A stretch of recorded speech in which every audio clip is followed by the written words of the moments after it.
Thinking about starting a blog? You probably need a disclaimer.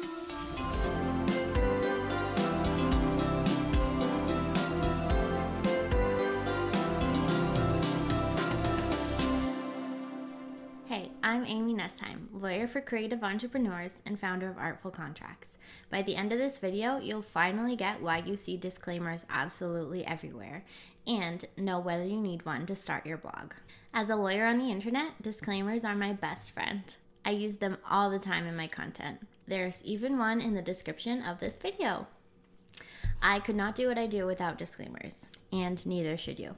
Before we dive in, go ahead and hit the subscribe button if you want more info on how to run your business legally.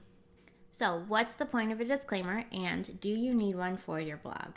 A disclaimer is a way of basically warning your audience that you're not responsible for any consequences that may come about because they misinterpreted or misused any information that you gave them. Disclaimers are a way of saying, hey, I know that you might think that I'm trying to say X, Y, and Z, but I'm really not. So if you use this information or you misinterpret it, I'm not actually responsible for anything that goes wrong because you had that wrong belief. Or something like, I'm saying X, Y, and Z result will happen if you follow the steps I'm giving you or if you follow my advice, but it's not 100% guaranteed. It doesn't happen for everybody, so don't blame me if it doesn't happen for you or if you don't get the results that you're looking for.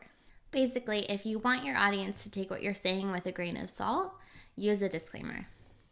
Comment "got it" in the comments below if this is making sense to you. So when do you need to use a disclaimer? You should use a disclaimer anytime you might have a misunderstanding with your audience.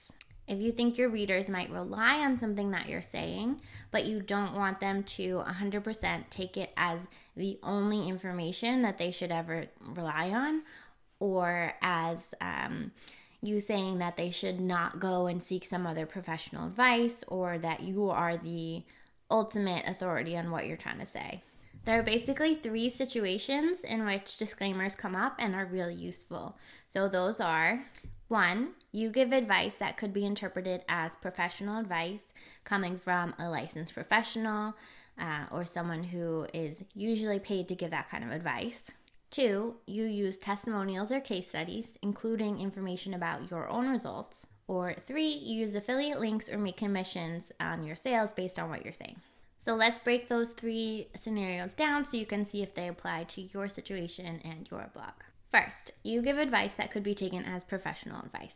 So this applies to people like lawyers like me, or people who give financial advice that could be taken as coming from a tax advisor or an accountant, health advice that could be interpreted as coming from a doctor or should be coming from a doctor or nutritionist. Basically, any kind of advice that you're giving that's pretty general and might not apply to everyone in every situation, and that person should probably go see a professional based on their own particular situation, either their legal situation, their tax situation, financial, physical, health, nutritional, any kind of information that would be better suited to be individually tailored, and your advice is more general. Then you should have a disclaimer saying that you are not that professional, and if they need advice given their specific situation, that they should go talk to that professional.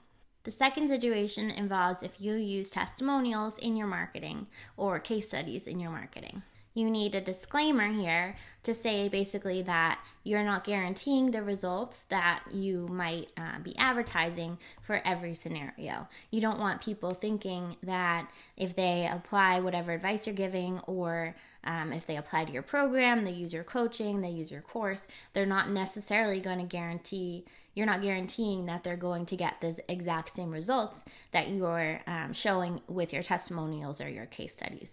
You want them to know that this is a result that actually happened, but you're not saying that every single person who goes through your program, receives your advice, follows your coaching, will achieve that result.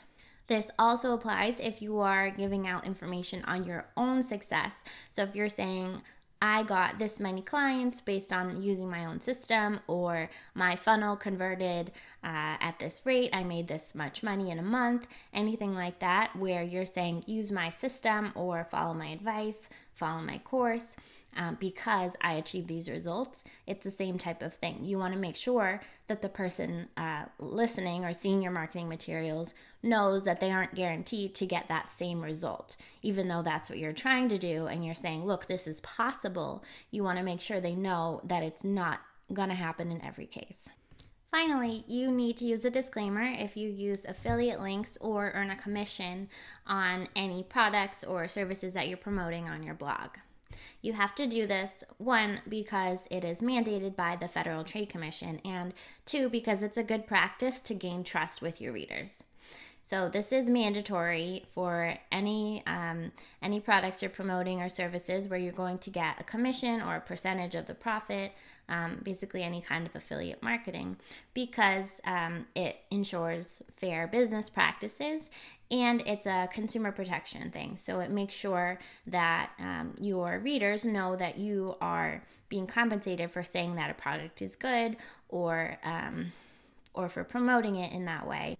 It basically ensures that consumers know when you are being paid or offered some type of compensation, including a free item, to promote a product or a service, so that people can make their own judgments and about stuff that they're buying and make sure that they're getting the real facts about the products that they're looking into. It's also a really good practice for you because it helps you build trust with your visitors and make sure that they know that you're being honest with them so that you don't end up with readers who don't trust you, because that's not good for business. All right, so that's the 3 reasons that you might need a disclaimer on your blog. So that was 1, you give advice that could be taken as professional advice or that might be better suited if it was tailored specifically to the person. 2, you use testimonials or case studies, including about your own results. Or 3, you use affiliate links or promote products or services that you get a commission or free items or any type of benefit for advertising that product. Now, I need to include a little disclaimer here for you. So this does not mean that you can straight up lie to your audience. You cannot say something that is untrue and then at the bottom include a disclaimer saying, don't rely on what I just said because it may or may not be true. That doesn't work. Disclaimers don't work if you're not using them in good faith.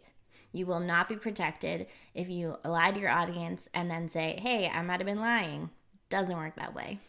Disclaimers work when you're genuinely sharing good information with your audience, but it might just not work 100% of the time, or you have some sort of incentive for sharing that information, but you still believe it. It still needs to be true.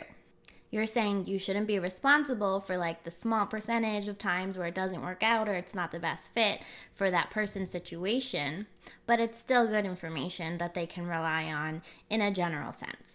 If you're lying, it doesn't work. You can't weasel out of giving bad information or trying to trick your audience by using a disclaimer. So if that makes sense, drop a comment below saying got it, and let me know if you're going to use a disclaimer on your blog and what your blog's about, why you're going to use it. And if you need help writing your disclaimer, check out my next video on what to include in a disclaimer. Make sure you hit the subscribe button to be notified when that video comes out, and I'll see you then.